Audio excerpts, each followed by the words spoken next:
Assalamualaikum warahmatullahi wabarakatuh. Halo teman-teman, dengan aku Ray. Selamat datang di podcast aku hari ini. Nah, langsung saja kita sapa tamu langganan kita, yaitu Pak Roni. Assalamualaikum Pak Roni. Waalaikumsalam warahmatullahi wabarakatuh. Rasanya bisa mampir nih ke podcast ini lagi buat ngobrol bareng kamu dan nyapa semuanya. Nah, hari ini saya sengaja bawa satu topik yang lumayan menyita pikiran saya semalaman. Judul materinya itu Al-Ghazwul Fikri. Dari yang saya pelajari sedikit, secara bahasa Al-Ghazwul itu invasi atau serangan, dan Fikri itu pikiran. Intinya, ini upaya menaklukkan umat Islam tanpa perang fisik, tapi lewat serangan pemikiran. Cuma begini Pak, waktu saya baca ini ada satu di sisi kepala saya yang ngerasa, wah jangan-jangan ini cuma overthinkingnya orang-orang aja. Ya logikanya gini Pak, kita hidup di era globalisasi dan kapitalisme. Negara-negara luar, entah itu di barat atau dimanapun, mereka kan bikin produk hiburan, bikin franchise makanan, atau bikin trend fashion, itu murni buat bisnis. Mereka cari cuan, nyari untung dari pasar global. Rasanya kok kayak terlalu kegeeran atau gampang curiga kalau kita mikir mereka sengaja bikin itu semua cuma buat meracuni pikiran umat Islam supaya benci sama agamanya. Bukan itu murni ekspansi ekonomi aja ya Pak? Pendapat yang masuk akal, Ray. Kalau kita melihat murni dari kacamata bisnis modern, memang terlihat seperti ekspansi kapitalisme biasa. Tapi ada rekam jejak sejarah dan grand design yang tidak bisa kita abaikan begitu aja. Pernah dengar nama William Ewart Gladstone? Beliau adalah mantan Perdana Menteri Inggris di abad ke-19. Beliau pernah melontarkan sebuah pernyataan yang sangat fundamentalis bagi arah politik mereka. Gladstone bilang begini, percuma kita memerangi umat Islam yang tidak akan mampu kita menguasai mereka selama di dada pemuda-pemudi Islam itu masih bertengger Al-Quran. Tugas kita sekarang adalah mencabut Al-Quran dari hati mereka. Baru kita akan menang dan menguasai mereka. Jadi tujuan akhir memang penguasaan, Ray. Dan sarana bisnis yang kamu sebutkan tadi adalah kendaraan yang paling efektif. Ada statement politik sekeras itu ya dari seorang pemimpin negara. Tapi Pak, untuk masuk ke ranah pemikiran kan butuh sarana ya. Di materi ini disebut ada sarana 3F dan 5S. 3F itu ada food, fun, dan fashion. Lalu ada 5S yaitu song, sex, sport, shopping, dan science. Nah, saya mau agak kritis di sini nih Pak. Kalau fun atau shopping saya setuju kalau itu bisa bikin orang-orang jadi konsumtif dan lupa waktu ibadah. Tapi memasukkan sport atau olahraga dan sains atau ilmu pengetahuan ke dalam daftar sarana penjajahan pemikiran itu menurut saya agak paradoks Pak. Kita sebagai umat Islam kan justru disuruh nuntut ilmu sampai ke negeri Cina. Kita disuruh kuat secara fisik. Kalau anak-anak muda kita jadi takut belajar sains karena dianggap itu westernisasi, bukannya kita malah makin tertinggal ya? Kita butuh loh ilmuwan-ilmuwan muslim yang jago sains. Saya sangat sepakat dengan poin kamu, Ray. Islam sama sekali tidak anti pada sains dan olahraga. Justru peradaban Islam di masa lalu berjaya karena sains. Yang menjadi inti dari sasaran Ghazwul Fikir itu bukan melarang sains atau olahraganya, melainkan nilai yang disusupkan di dalamnya. Ada metode yang namanya penyebaran sekularisme. Maksudnya memisahkan ilmu dari agama itu ya Pak? Betul sekali. Usaha memecahkan antar agama dengan kehidupan bermasyarakat. Sains diajarkan dengan cara yang materialistik murni, seolah-olah alam semesta ini berjalan sendiri tanpa campur tangan Allah. Begitu juga olahraga, dijadikan industri hiburan yang sering mengabaikan batasan aurat dan waktu beribadah.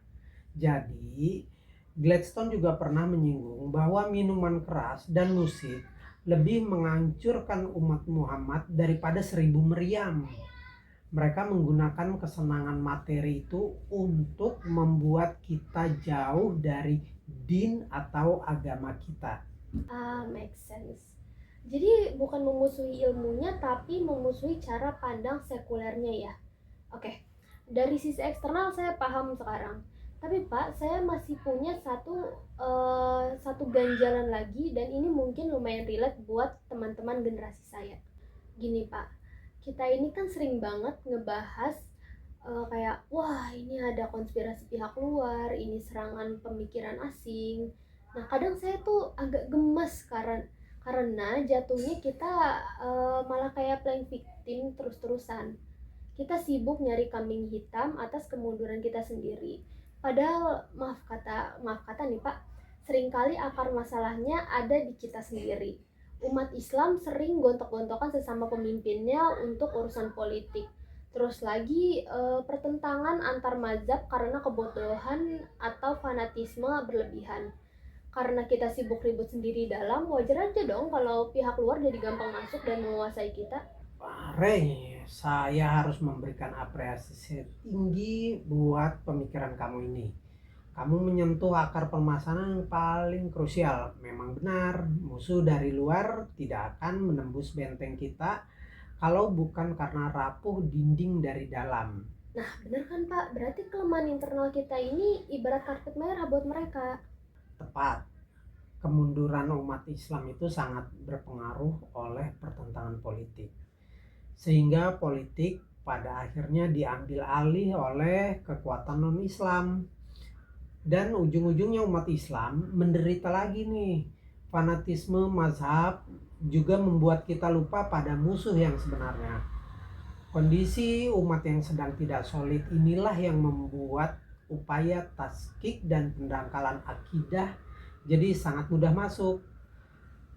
Makanya tolak ukur kemenangan mereka itu sangat kentara ketika meratanya wabah minder dan rasa rendah diri pada umat Islam. Itu kelihatan banget sih Pak. Wabah minder itu nyata. Banyak yang ngerasa kalau mau dibilang maju atau open-minded, ya harus ngikutin standar sosial ala barat. Bahkan ada fenomena di mana hukum atau syariat Islam itu ditolak dengan berbagai alasan. Atau ada narasi yang bilang kayak jilbab cuma budaya Arab aja. Itu sedih sih melihatnya. Nah, itulah keberhasilan Tagrib dan westernisasi, Ray. Gerakan ini secara halus mendorong umat Islam untuk menerima seluruh pemikiran dan perilaku Barat. Terus langkah real kita apa nih Pak? Kalau dari saya pribadi, ketimbang kita meratapi nasib atau cuma nyala-nyalahin konspirasi asing, mending kita fokus berbenah. Kita harus bisa mandiri, jangan cuma nolak platform mereka, kita harus bikin platform tandingan. Sangat setuju. Banyak cara untuk memukul balik Ghazwul Fikir ini. Pertama, seperti yang kamu bilang, kita harus mencari alternatif pendidikan, pemikiran, dan ekonomi yang sesuai dengan ajaran Islam.